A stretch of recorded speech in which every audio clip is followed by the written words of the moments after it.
Demak, o'zi bilib olishimiz kerak muddatdagi tug'ruq. Muddatdagi tug'ruq bu 37 dan 42 hafta muddatgacha bo'lsa, 22 dan 37 haftagacha, demak, erta tug'ruqlarga kiritiladi. Erta tug'ruqlar sababli turli xil bo'lishi mumkin. Bular birinchi navbatda infeksiyalar bo'lishi mumkin, bakterial yoki virusli.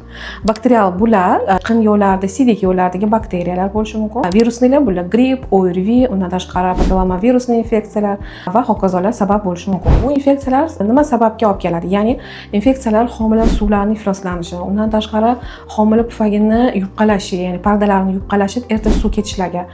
Bilamizki, erta suv ketib qolsa, albatta erta tug'ruq bilan asoratlanishi mumkin. Undan tashqari gormonal o'zgarishlar, ya'ni homiladorlikni davom ettiruvchi progesteron gormonining yetishmovchiligi oqibatida bo'lishi mumkin. Progesteron gormonining yetishmovchiligi esa o'z navbatida bular qalqonsimon bezi faoliyati buzilgan, ya'ni gipotireoz, tireotoksikoz, tiroidit ko'rinishlarida kasalliklar bo'lishi mumkin. Undan tashqari buyrak usti bezi faoliyati buzilganda bo'lishi mumkin. Yana bir sabablardan biri bular oldingida aytganimdek bachadon bo'yni yetishmovchiligi, ya'ni tug'ma ismika servikaliy недостаточность deyiladi. Mana shunday holatlarda ham bachadon bo'yni ushlamaydi va homila erta tushish yoki erta tug'ruq bilan asoratlanishi mumkin.